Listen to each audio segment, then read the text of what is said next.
Ashama daawwattoota fi dhaggeeffattoota FTV obsee gurbaa hunduma keessaniif nagaan waaqayyo waaqa isa jiraataa dachaa darbiisaniif haa baay'atu jirtu jechaa arras deebi'ee dhufeen jira. Maal qabattee dhuftee obseen jechuun keessan nudu isa duratti garuu chaanaala kiyyaaf haaraa warri taatan like share subscribe gochuudhaan na jajjabeessaa guddina chaanaalii kiyyaa keessaa qooda qabaadhaa isiniin jechuun barbaada.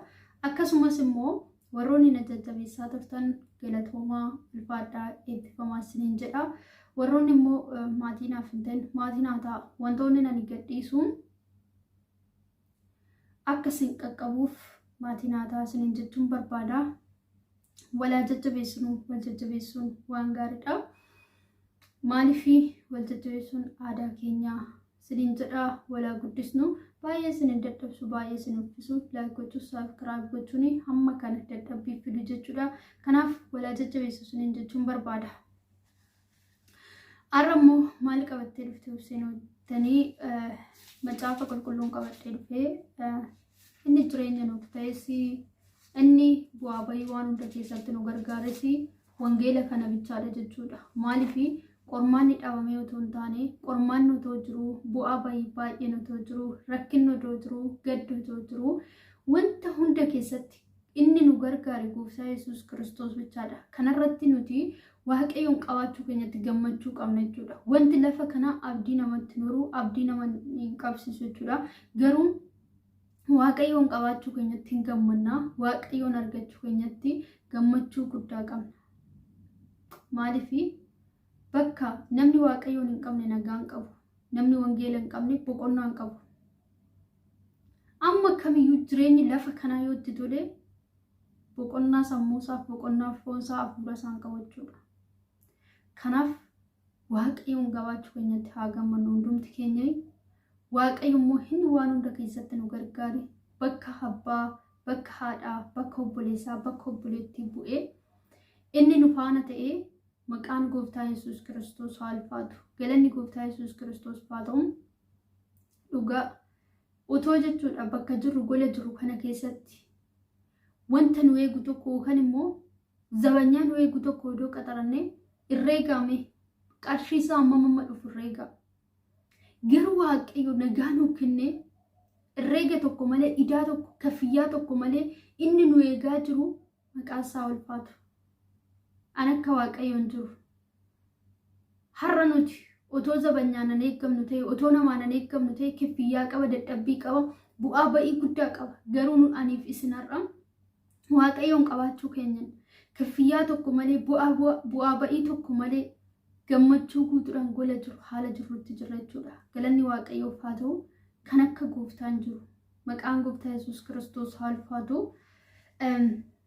Ammas macaafa qulqulluu keessaa iddoo tokko waliin dubbisname macaafa Eelsaa raajichaa boqonnaa 2 keessaa lakkoofsa 28 irraa dhaqee kan dubbisa. Galanni gooftaa Yesuus Kiristoos haa ta'u. Akkanadha xiqsiin sagalichaa. Guyyaan waaqayyo inni sodaachisaan akka dhufu himuu isaadha. Waaqayyo ammas bara darbetti ana bara booddetti akkanadha lakkoofsa 28 irraa dhiifama irraan deebi'a. Waaqayyo ammas bara darbetti ani hafuura koo nama hundumaa irratti nan dhangalaasa. Bara darbetti ammas hafuura koo nama hundumaa irratti nan dhangalaasa jedhe. Galanni gooftaa Yesuus Kiristoos haa ta'u. Nan dhangalaasa. Ilmaan keessanii fi intaloon keessan raajii hin dubbatu. Maanguddoonni keessan abjuu hin abjootu. Dargaggoonni keessanis mul'ata hin argu. Bara sanitti ani hojjettoota koo warra dhiirotaa fi warra dubartootaa irraa iyyuu hafuura koo nan dhangalaasa. Waaqa irratti lafa irrattis milikkita dhiiga fi ibidda utubaa aarsaa hin argisiisa. Guyyaan odoon gadi bu'in as keessatti waan dubbadhuun qaba. Nan argisiisa jedhe. galanni gooftaa Yesuus Kiristoos faa ta'u asitti akka ilaallu kanatti lakkoofsa 28 irraa Waaqayyo ammas bara booddeetti jedhe. Waaqayyo ammas bara booddeetti inni hafuura koo nama hundumaa irratti nan dhangalaasa. Nama tokko hin jenne, nama lama hin jenne, Waaqayyo jechuudha. Nama hundumaa irratti hafuura koo nan dhangalaasa jedhe. Galanni gooftaa Yesuus Kiristoos faa ta'u nama hundumaa irratti ilaami. Waaqayyo nama tokko maraxadhee wayin nama lama maraxadhee hin jenne. Nama hundumaa irratti maalan godha hafuura koo nan dhangalaasa jedhe. Galanni gooftaa Yesuus Kiristoos faa ta'u hafuura koo nan dhangalaasa jedhe. Ilmaan keessanii fi intaloo keessan raajii hin dubbatu. Ilmaan keessanii fi intaloon keessan raajii hin dubbatu. In lallabu, in faarfatu, in raaju.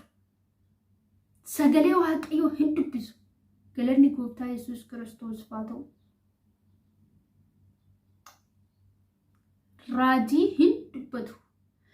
Maanguddoonni keessan abjuu in abjootu jedhe.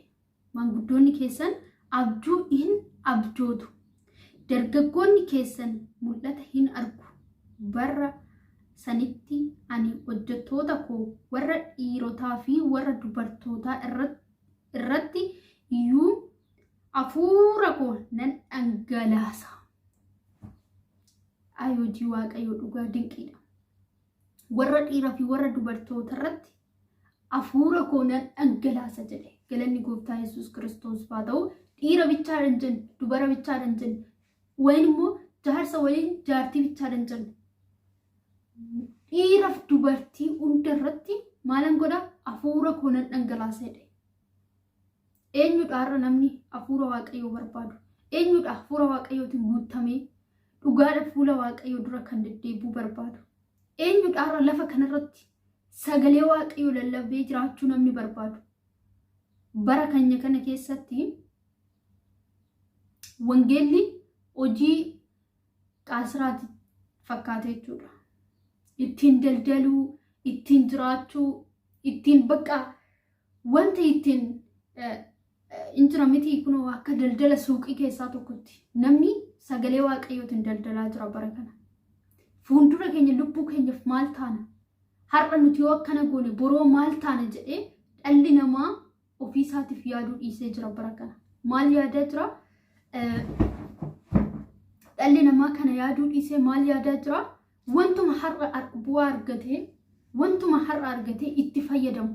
Faayidaa isaa anarraa san bicha ilaalaa jira. Wangeelli har'a miti. Dura aarsaa guddaadhaan jechuudha wangeelli kan nu bira gahe. Wanti dhiigni meeqatti dhangala'ee wangeelli nu bira gahe har'a harka keenya irratti dhaloota bara kanaa irratti wangeelli inni rakase jechuudha. Baay'ee rakase. Meeqatu bara kana keessa dhugaadhaan wangeela lallabee ittiin jiraachaa jira. Meeqatu dhugumaan wangeela dubbatee eeyyen inni jiraanya inni fayyisaadha jedhee dhugaadhaan inni lallabee jiraatu paarsantii 100 keessaa 30 ta'e. Harkirra jirin garuu ittiin nagadachaa jira, ittiin jiraachaa jira. Ittiin qarshii jijjiirrachaa jira. Garuu abboonni keenya durii ittiin qarshiin jijjiirran ittiin hin nagadan, ittiin haarsaa kaffalan malee ittiin aarsaa fudhanne ture. Galanni gooftaa Yesuus Kiristoos faa ta'u.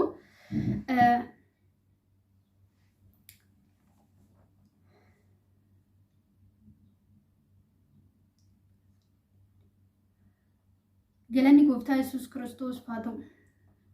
Warri dubartootaa irraa iyyuu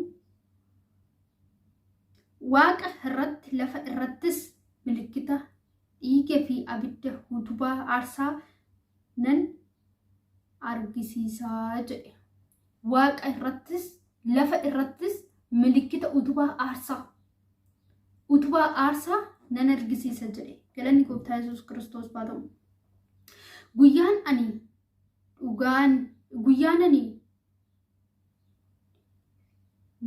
ani guddaan fi sodaachisaan sun otoo hin hafin dura aduu dukkanatti jira. Dura aduu dukkanatu jira dhiiginni hin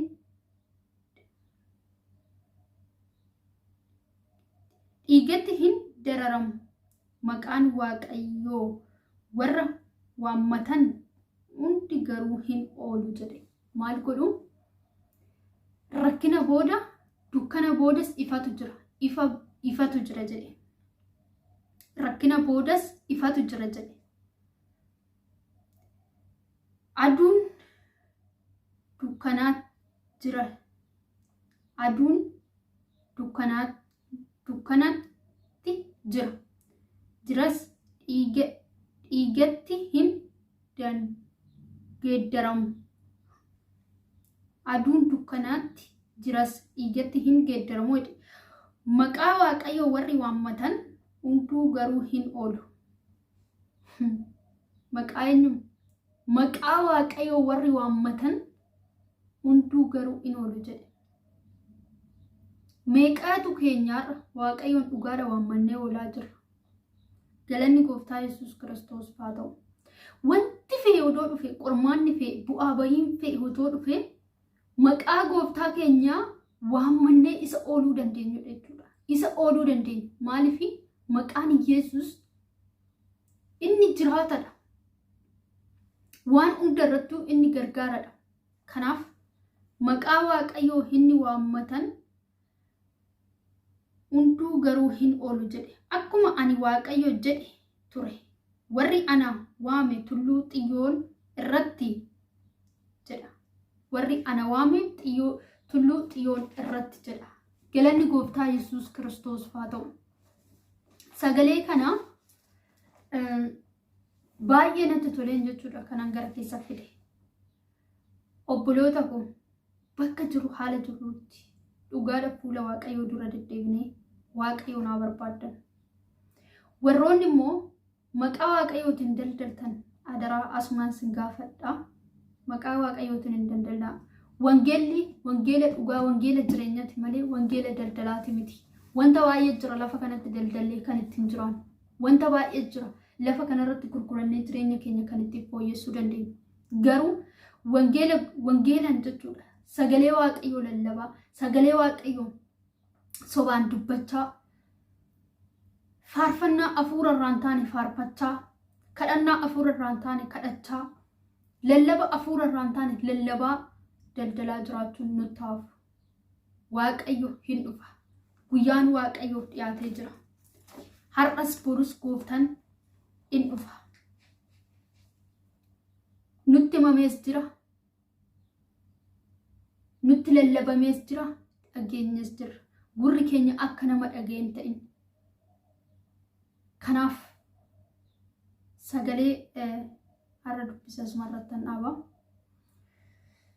Sagalee kanarraa waan tokko hin hubattudha. Abdiif amantiin qaba. Sagaleen kun warra isinitti tole like, share, subscribe gochuudhaan na jajjabeessaa. Dogongora jiruuf dhiifama isiniin jechuun barbaada. Gooftaan sinaa eebbisu, eebbifamaa, baay'ee sin jaaladha, baay'ee sin kabaja.